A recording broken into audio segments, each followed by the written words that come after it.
Pros and cons for every mech. This is going to cover the basic nuances of all 42 mechs, but if you want to know which mechs I think are the best, I will link my tier list video at the end of this one. So starting off with tier 1, we have Paragon. It needs no introduction, everybody's familiar with it. High energy capacity, but even with the speed boost ability, it still suffers from rather subpar speed and HP. Next up is Lancer. Lancer, compared to Paragon, has a lot less firepower, but a lot more speed. It also has a jump that allows you to get up to some very interesting places. However, you're probably not going to be able to brawl with people because your damage output is very, very low. Moving into tier 2, we got Puma. Puma has high firepower and decent speed, but really, really low HP. It makes up for that HP loss with the ability Shield Wall, which gives it a bit of protection, but given enough firepower, you can break through that wall and deal damage. Lots of firepower, and if you play it right, then you can protect yourself rather well, but anything that gets past that shield wall ability is most likely going to kill you because your HP is extremely low. Slingshot is first dash mech, so same as Puma, very, very low HP, medium energy capacity, but much higher speed. Instead of a defensive ability, though, it has a dash that can cover a bit of distance and deal damage to enemies. This is technically the fastest mech in the game, tied with one other mech, but of course keep in mind your HP is very, very low, so you're going to mostly have to rely on ambush attacks. And next up is Juggernaut. Juggernaut is an uncommon tank, medium energy capacity, high HP, but low speed. Its ability gives it even more protection, which is a skin-tight shield, so you can tank quite a bit of damage before going down, but keep in mind that your ability cooldown is pretty darn long and you are very, very slow, so it's going to be difficult to get yourself out of a sticky situation that you might just put yourself in. Lastly in tier 2 is MD. This is an uncommon support mech. Similar to Lancer, it has very, very low firepower, but its main role is, of course,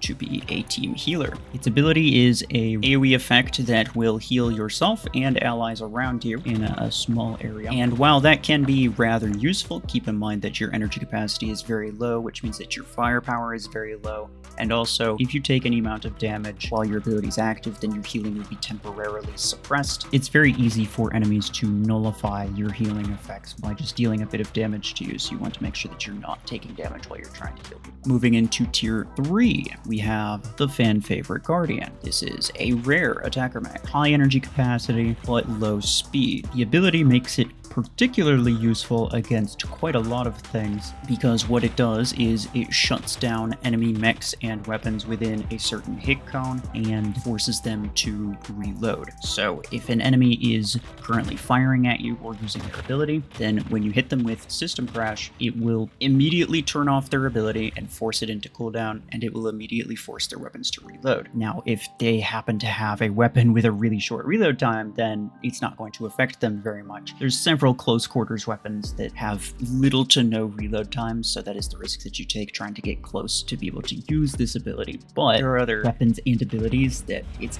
absolutely brutal. So if you play it right and if you choose your targets well, you can do very, very good work with this. But of course, if you choose the wrong target, then you're probably screwed. Your speed is pretty low, so you're not going to be able to escape most likely. Next up is Shadow. Shadow is a rare scout mech. It is a light mech, which means it has low firepower. It also has very weak HP, but it makes up for that by having really high speed and an ability that grants it stealth for quite a long time. The stealth itself does not fully hide you from enemies. People can still see you and they can shoot at you and they can kill you and whatever, but it does make it more difficult for people to spot you. They won't be able to target you from behind cover or something like that. And also, you will be completely untouchable by guided weapons and abilities. So like Javelin Racks, for example, won't be able to target you whatsoever while you're in stealth. It's a very, very nice counter to that. Of course, you need to be careful because, you're extremely weak, so you probably don't want to overextend yourself, though you can get out of a bad situation rather quickly if you're careful. Lastly, in tier 3, we have Ares. Ares is a rare tank, high HP and somewhat low speed, but not too bad. The ability is what really makes it useful. It deploys a shield in front of itself as opposed to Juggernaut. It does not cover the entire mech, it just covers the front.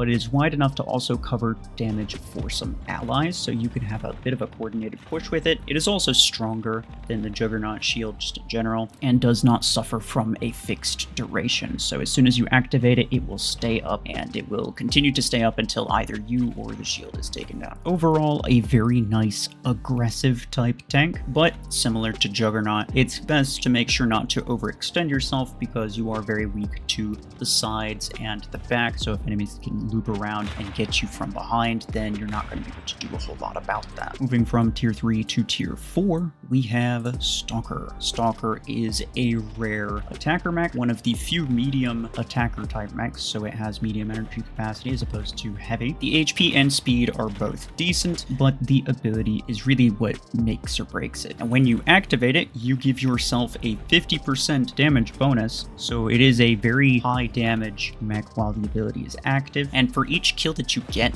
while the ability is active, you will also regain 10% of your HP, so you'll be able to heal 10% every time you get a kill while the ability is active. The downside is that you take a rather significant extra chunk of damage while your ability is active as well. So the ideal way to use it is to make sure that you use it just for killing blows, or you make sure that you get the drop on people when you use it so that you can heal some lost HP without taking more damage than you otherwise need to. Moving on to Tengu. Tengu is a rare scout mech. It is a light mech, which means it has pretty poor damage output, but the HP and speed are both decent. The ability is very, very strong though. Similar to a Lancer, you have a bit of a jump, but instead of just full jumping, you will immediately slam the ground and deal a bit of damage, as well as apply stasis effect to enemies that are within a small radius. You also get stealth for a short period after using the ability, so it is one of the more generally useful abilities out there. And even though it has an extra perk where it's supposed to also ignore EMP effects while it jumps, but it doesn't really work. It only works against Zephyr, but yeah, I mean, it's worth mentioning, I suppose. Overall, very good brawler scout mech. However, you do have to be careful because once again, your energy capacity is pretty low. Moving on to Arachnos. Arachnos is a rare support mech. High energy capacity, so it has a lot of firepower, but it is incredibly slow. It is one of the 2 slowest mechs in the game. At 14 kph, it is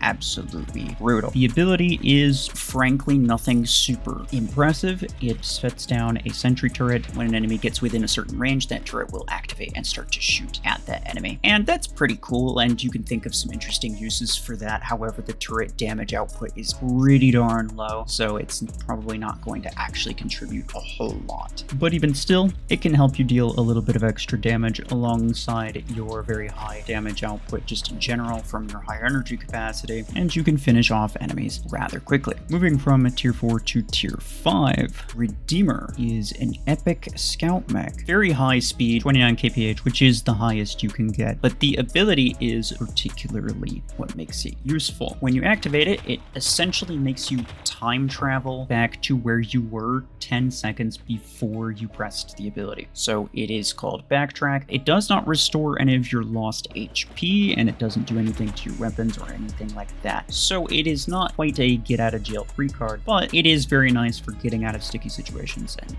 repositioning. When you rank up Redeemer, it'll also remove debuffs like Stasis or Weaken or even EMP at max level, but that does not happen at base level. You have to rank it up at least once in order to get a couple of those effects. Overall, pretty useful. Good for scouting areas, as a scout probably should, but you have to make sure that you're constantly moving, because if where you were standing 10 seconds ago just happens to be where you're currently standing, then when you press the ability, you're gonna go right back to where you were and you're still gonna be in big trouble. Moving on to Aegis. Aegis is an epic tank, so it has high HP and decent speed, all things considered, for a tank. The main benefit is the ability Dome Shield, which places down, as you might expect, a dome shield that covers a pretty significant area, so you can use it as cover for your teammates or for yourself, and is particularly good for locking down beacons. Dropping a dome onto a beacon right as you're starting to capture it will pretty much guarantee that no one's going to be able to stop you unless they dash in with some kind of dashing mech or something like that. You can also use the dome shield to block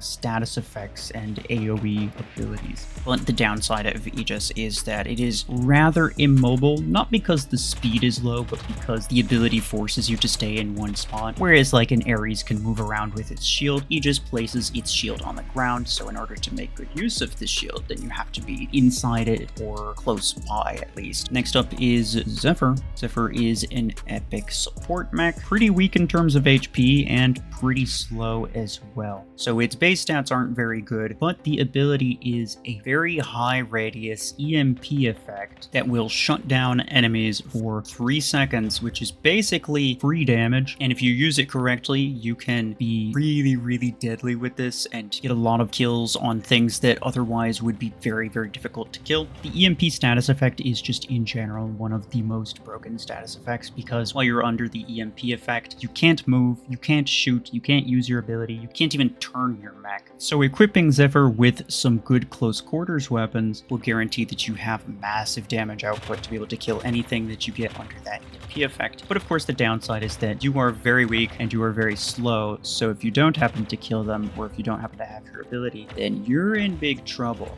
Next up is Cheetah. Cheetah is another epic support mech. Better HP and speed than Zephyr has, but the ability is more damage focused. It is able to drop 3 landmines on the field, similar to the way that an Aegis drops its dome shield. It is just a little thing that it kind of like poops out in front of itself, and it stays there. Overall, Cheetah has the highest ability DPS out of anything in the game. Cooldown's pretty short, and the landmines themselves do rather significant damage. The downside is that in order to put the landmines in a place that is most useful, you have to put yourself, the Cheetah, in a place that is rather dangerous. You have to put yourself in that same place, which is usually a relatively dangerous high traffic area. So it's a little bit niched in terms of when and where you'd be able to use it. But if you use it well, you can really deny access to certain areas of the map. Moving from tier 5 into tier 6, we have Panther. Panther is an epic attacker mech with high firepower but low HP. It is essentially an upgraded version of Puma, and it has the same perks pretty much as well. Its ability is a barrier shield that will block damage, except as opposed to Puma's, Panther's shield is completely invincible. The only way to take it down is by using like System Crash from Guardian or something like that. Otherwise, you just have to wait the full 10-second ability duration. So equipping Panther with a weapon that can deal a lot of damage during a 10-second time period is very ideal, but you have to keep in mind that if anything happens to get past your shield, or it happens to get close to you when you don't have your ability ready, then you are extremely weak and extremely vulnerable, and you will go down very quickly.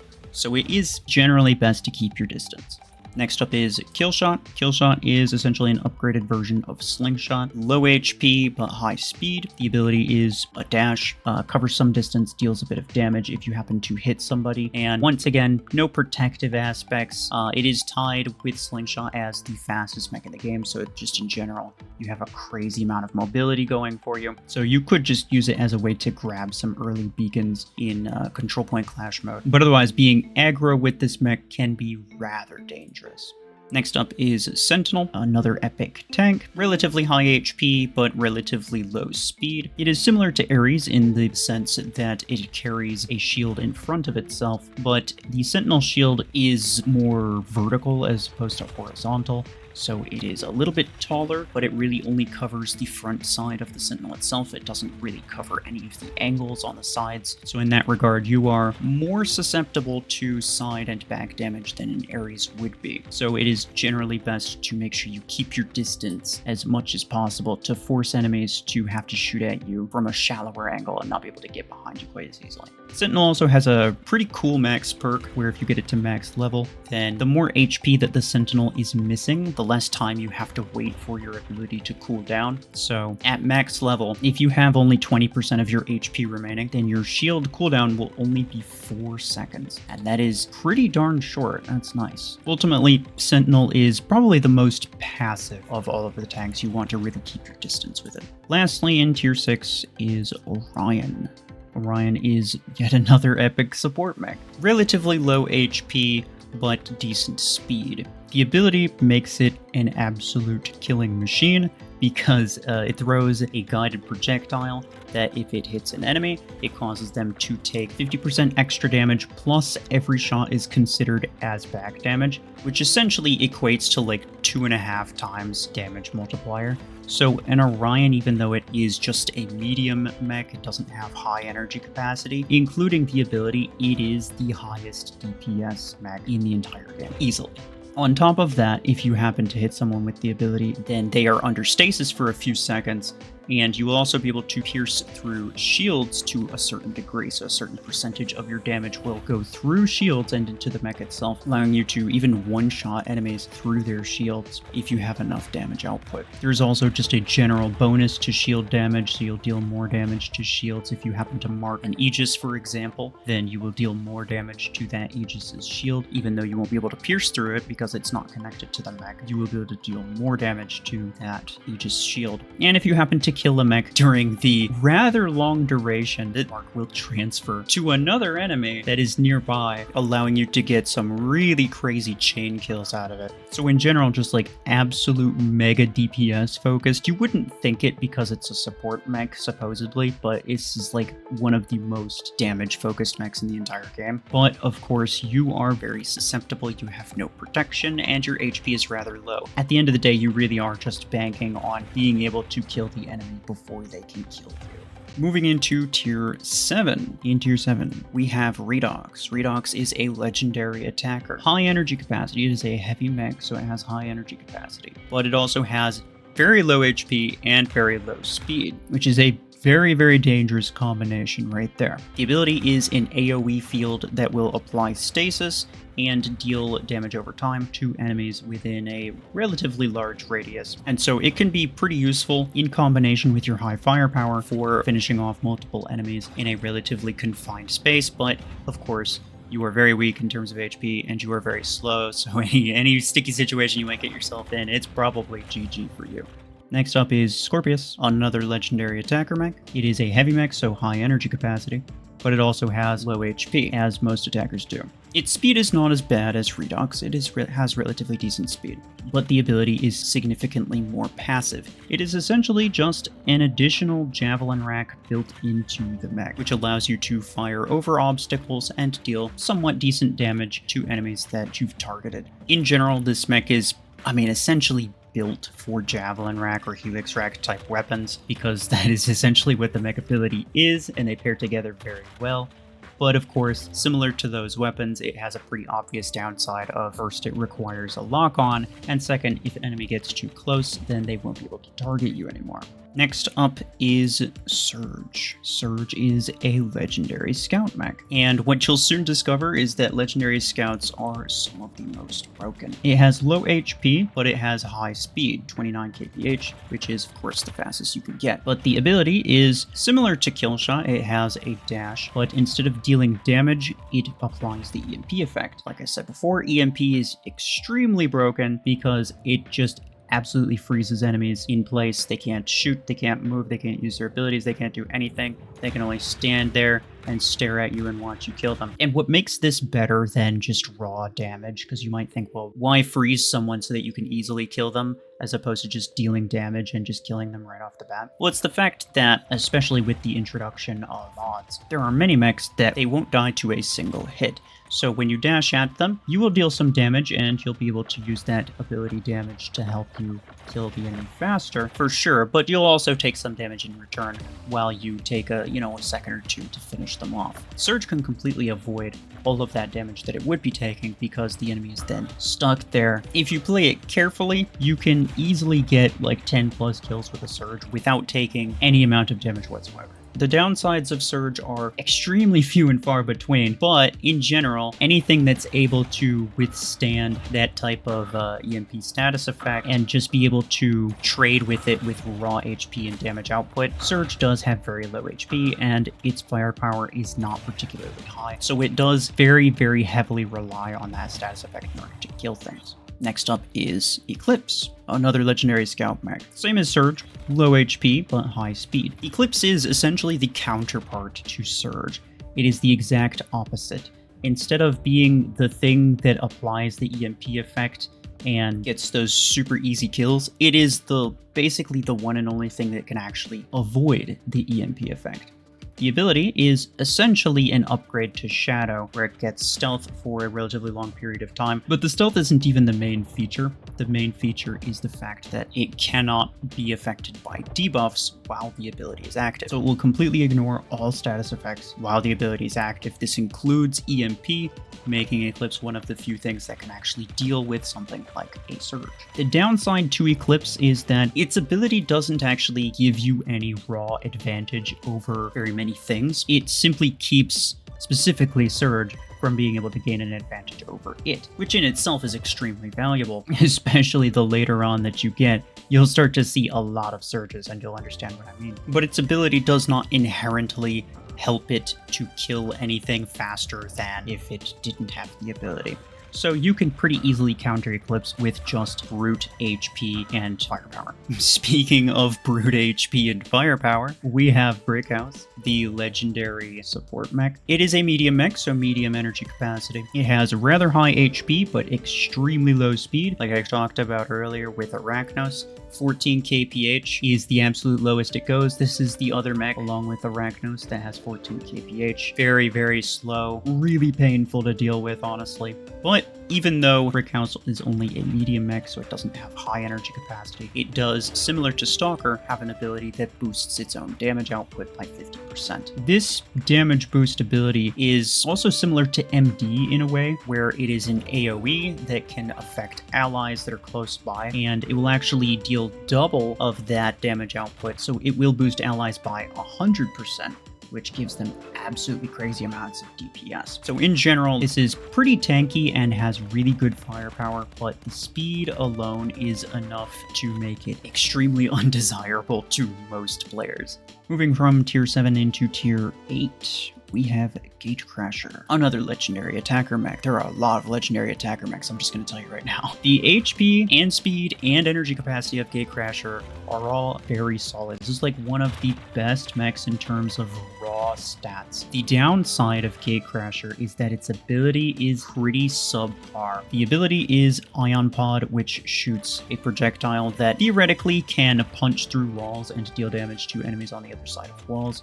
But it's pretty difficult to use, and even if you do hit someone, if they happen to have mods, it's only going to take down like one layer of a multi-layered mod, so it doesn't really do a whole lot in practice. The better way to use it, in my opinion, is to hit mechs with it directly. If you hit a mech with it directly as opposed to hitting a wall, then it will attach to that mech, and after a short delay, it will explode on that mech in an AoE, dealing damage to the target and everyone around the target. That damage will also bypass mods, so that's pretty useful. The main downside of Gatecrasher is just that it doesn't really particularly excel at any one specific situation, meaning that it's not going to be particularly effective regardless of what you do with it.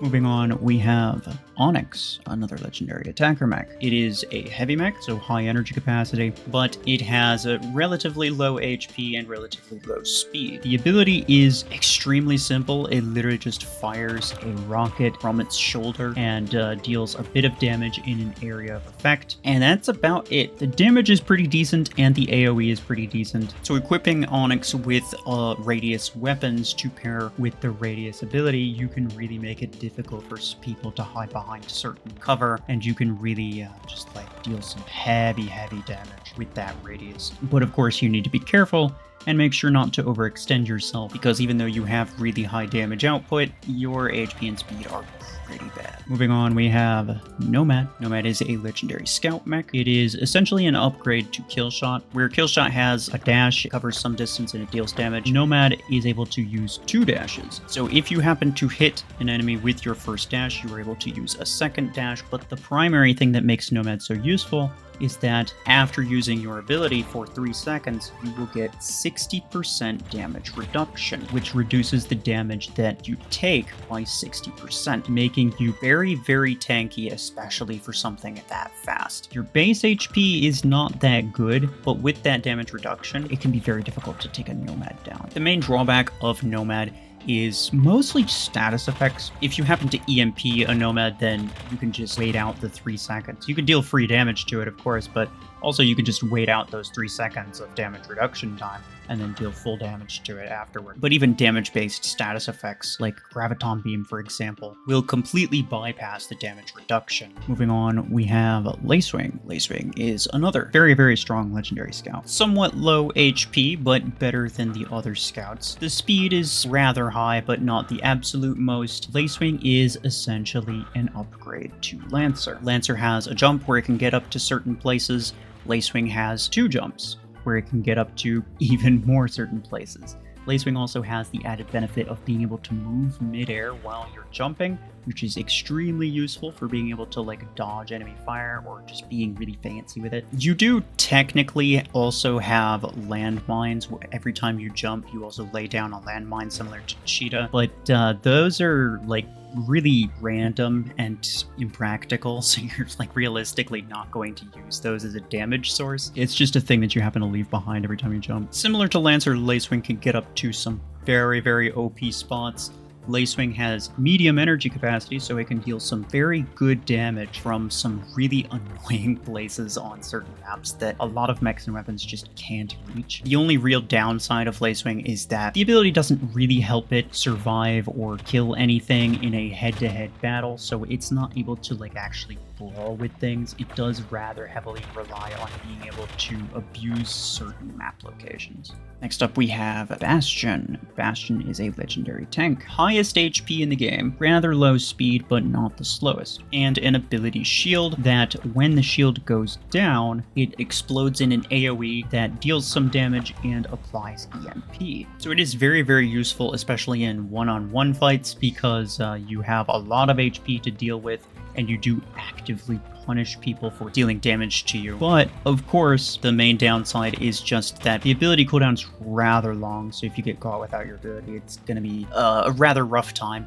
You do have really high HP, but raw HP doesn't last forever, and because of your low speed, it can be pretty easy for people to kill you from a distance. Moving on, we have Vortex. Vortex is another legendary tank with high HP, but rather low speed. The ability, though, allows you to double your speed and effectively double your HP by granting yourself a 50% damage reduction. So you take half as much damage as you normally would, similar to the way Nomad has the 60% damage reduction. This makes you pretty darn fast and extremely tanky for a limited amount of time, so it's very nice for being like super aggro in certain bursts. The damage reduction also comes in the form of an AoE, so you have a small radius around yourself where you can also grant your allies 50% damage reduction, which does apply to shields as well. So it can be very, very nice for keeping your teammates alive as well as yourself. The main downside of Vortex is really just that it has a pretty long ability cooldown, and without its ability active, it is not a particularly significant mech in any regard. Next up we have Hemlock. Hemlock is a legendary support mech. Decent HP, decent speed, decent firepower, but the ability is super, super toxic. Similar to Orion, it fires a homing projectile that if it hits an enemy, it will apply a certain debuff, that debuff being Daze, which is essentially an extremely long EMP, but that EMP breaks as soon as the mech that got hit starts taking damage. When you deal damage to an enemy after it's dazed, then the daze will go away and it will be replaced by a very short EMP duration. So it essentially just keeps mechs still until you decide you want to take some time to deal with them. You can really freeze lockdown enemies in place, theoretically for the entire match. It's very easy to set up Hemlock with ability implants to permanently keep one mech in place for the entire battle. Like it's not even difficult. The main drawback of Hemlock is just that, similar to Orion, it pretty much fully relies on its ability being active on an enemy. Its HP is not that great, its firepower is not that great, so it's most likely going to fold to anything that is able to withstand or ignore that ability. Next up is Solus. Solus is another legendary support mech. This is a heavy mech, so it has high energy capacity, but it has low HP. Similar to Hemlock, it fires guided projectiles that apply a certain effect, except this effect is a blinding effect. It literally it throws flashbang balls at you. It has 2 ability charges, so it can fire 2 in a row. Each one explodes in a decent radius that applies the blind for 3 seconds. So you can get multiple enemies with 1 projectile Solus. Getting blinded by a Solus is, I mean, it's essentially what you'd expect. You can't see.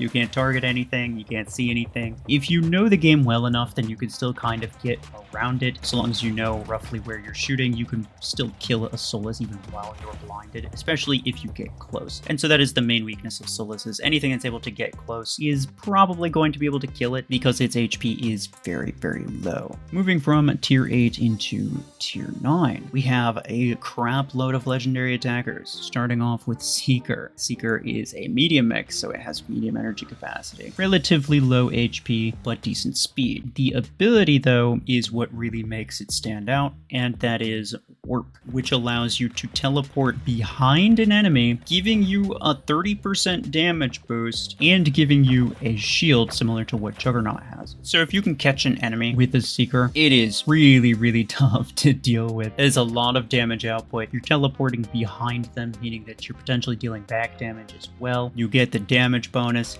You even get a small shield to help protect you, to keep you from dying. And after a short duration, you will even teleport back to your original location, allowing you perfect safety so that you can do it all over again. The main downside to Seeker is the fact that it has a lock-on ability. It requires a target lock, and the enemy that you're locking onto can actually see on their screen that their mech is being targeted. So if they're able to prepare for you to jump them and they know that you're about to jump them, then they can prepare, deal some damage to you. You as a Seeker are not terribly hefty. Your HP is pretty low. You do have that extra ability shield, which might protect you a little bit and allow you to get 1 or 2 kills, but in general, that shield HP is pretty weak as well. So Seeker is best used as an assassin type thing. You definitely don't want to be teleporting onto multiple enemies with this thing, because you will absolutely fold to high amounts of firepower. But using it to systematically eliminate enemies 1 at a time from a range is very effective.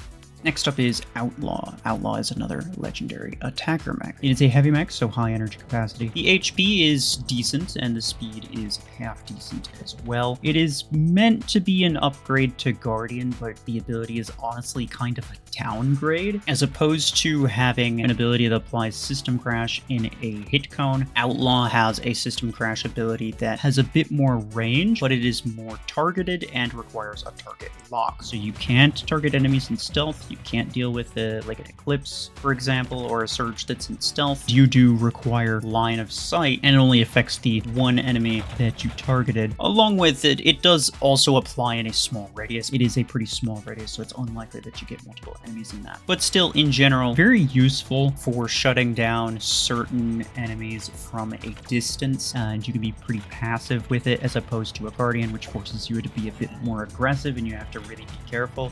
Outlaw can be a lot more passive with it, though it does suffer from not being able to really do the exact same things that a Guardian can. Next up is Dreadnought. Dreadnought is another legendary attacker mech. High energy capacity, decent HP, decent speed, and the ability fires a bunch of rockets that deal damage in front of you, but also applies a very short EMP, which can be very nice for being able to like finish off enemies. If you do happen to kill an enemy with the ability itself, then you will actually get your ability reset, and you can use it again, and you will also get a speed boost for a little bit, which allows you to go on like absolute killing spree rampages with Dreadnought and just like constantly chain kill after kill after kill. The downside of Dreadnought is that, well, the ability is not super effective against mods. It's not likely that you're going to be able to get the kill perk with the mods, but also to some degree it's also like a little bit misleading, because as a Dreadnought user you're a bit inclined to try to use the ability to finish off enemies so that you can get the ability reset, and those are nice perks. However, the main benefit of Dreadnought is the EMP time that you apply, and not the perk of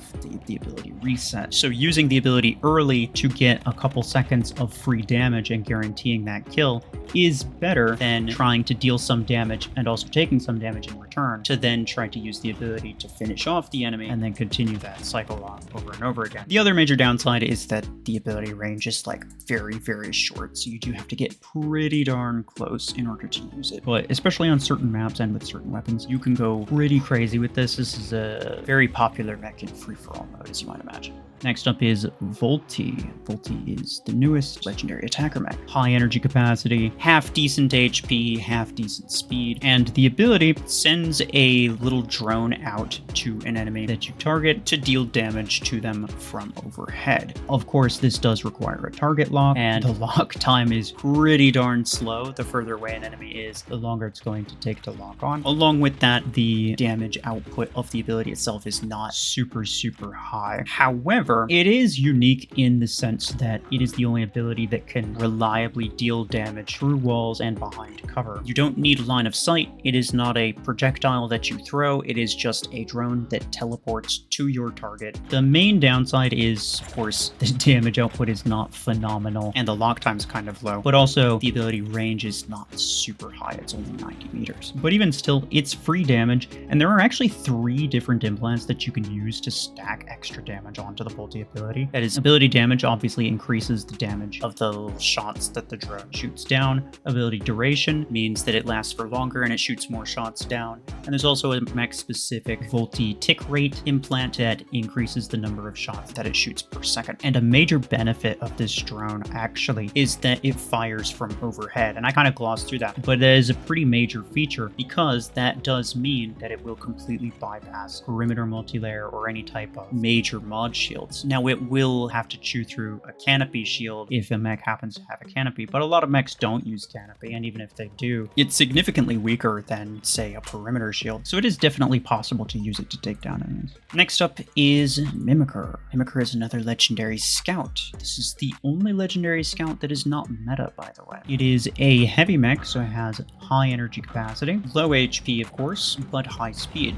The ability is very interesting. It targets enemies, and based on the mech role that that enemy has, it will gain a certain buff. So when it uses the ability, it'll kind of scan that attacker mech. You can see that attacker mech through walls after you scan it. You can actually see the outline of it visually, so you can actually, if you know your mechs and weapons well enough, you can identify the mech and the weapon through walls and stuff. But if you scan, for example, an attacker, then it will give you a damage boost. If you scan, for example, a tank, it'll give you a shield similar to Juggernaut. If you scan a support mech, it'll give you some passive healing. And if you scan a scout, it'll give you stealth and a small speed boost similar to Shadow. So overall, very nice, very adaptable. The ability is literally called adaptation. So like, who would have guessed, right? But in general, it does suffer from the same thing that I would say Gatecrasher does, which is that it does not specifically excel in any one area. For most mechs, you can equip them with weapons and put them into positions where they're specifically strong and really make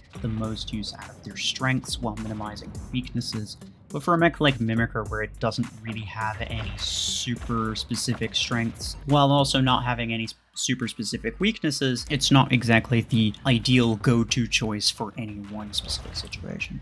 Next up is Parasite. Parasite is a legendary tank. High HP, half decent speed. The ability targets an enemy within range, and so long as you have line of sight, you are able to tether yourself to that enemy. When you do that, 30% of the damage that you take gets redirected to that enemy, but more than that, you gain 90% damage reduction, so you only take 10% of the damage that's dealt to you, essentially multiplying your HP by 10, making this the absolute tankiest mech in the entire game. It is nearly impossible to kill a parasite that is linked to someone else without killing the guy that he's linked to first. But that is the main downside of Parasite, is that once the enemy that it's tethered to dies, its ability also automatically ends.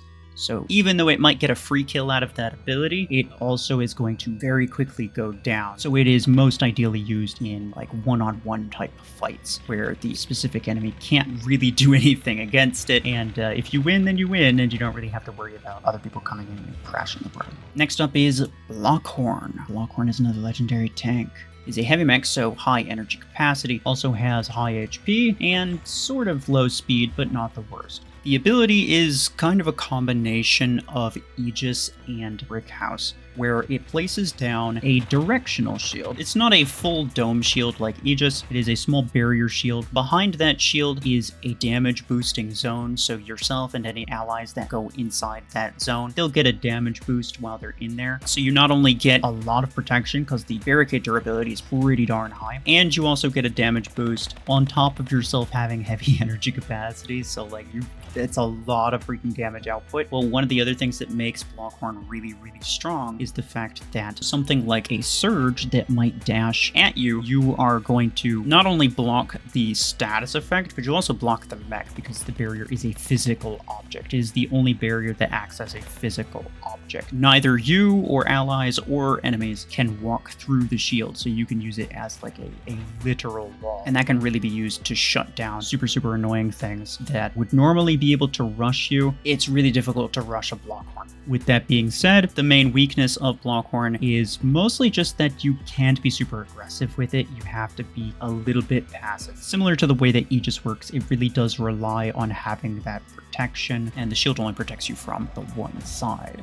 Moving on, we have Deathwalker. Deathwalker is another legendary tank. Heavy mech, so high firepower, pretty high HP, kind of low speed, but the ability is really what makes this thing insane. When you activate, you place down a teleport beacon location, and you gain a speed boost. After that, you have a relatively long amount of time to go out, run people down, do as much damage as you want. And if people happen to kill you while your ability is active, instead of dying like any regular, sane, normal mech would, instead of dying, you get teleported back to your respawn location, and you get to just wait for your cooldown and do the exact same thing over again. So it is a source of literal infinite HP. Now, if that wasn't enough, it also will regenerate 10% of its HP every time it resurrects. So if you took a little bit of damage before activating your ability, then when you teleport back, you'll gain even more HP than you started with. And so it is very difficult to permanently kill a Deathwalker. The regeneration thing does not apply to mod shields, so if enemies happen to take down your perimeter or whatever, then it will not regenerate when you resurrect, and you cannot regenerate any of that HP. It will regenerate a hardened hull because that's just raw HP, that is not a shield. But the main downside of Deathwalker is mostly just the long ability cooldown. Anything with enough short-term durability and firepower to be able to kill you twice in a row can pretty easily rush you, so something like a Nomad, a Seeker as well, that could just teleport to you, but also something like Outlaw. Outlaw can just system crash you from a distance, and it's kind of GG, you're stuck there with no ability, which is like the most common use for an Outlaw. It's like that's the thing that people mostly use Outlaw for, is specifically to counter Deathwalkers. And lastly, we have Salvor. Salvor is a legendary support mech. It is a heavy mech, so high energy capacity, very low HP, the lowest HP out of any legendary mechs, but it does have pretty decent speed. The ability is essentially a ranged healing, so similar to most support mechs, as you might have noticed a bit of a pattern here, it has a homing projectile ability. This ability does not target enemies, it targets allies. It's the only ability that's able to target allies, actually. And so long as an ally is within range, you can fire your projectiles at them. You can even like curve it around stuff, and those projectiles will heal that ally. You also heal yourself a bit. You don't actually have to be targeting an ally to use your ability. You can just use it to heal yourself if you really want to. But of course, you will heal yourself by a bit less than you'll heal your allies by, just to keep people from being selfish with it, I guess. But you yourself are like extremely squishy, so if you take any amount of damage, it's probably GG for you. Obviously, your goal is to be extremely passive and extremely careful. You do have high energy capacity, so you have a lot of firepower to fight back with, but your HP is super low. So in general, it is best to kind of stick by at least one ally and not be by yourself, so you have a little bit of backup in that regard. And then, you know, so long as you both survive, you could just heal up yourself afterward. And so, yes, that is every single mech as of the time of recording this anyway. Obviously, to keep this video to like a watchable level, because I don't want it to be like 2 hours long, there's going to be a lot of details that I missed. Even if it's not necessarily super important to mention it, if you think it's worth mentioning, go ahead and leave it in the comments, and maybe somebody who doesn't know about it can come around and they can read that and they can find out something new. Anyway, as promised, if you want my general listing of just which mechs are are the best, you can watch this tier list video right here, which ranks all 42 mechs from best to worst in my own personal opinion.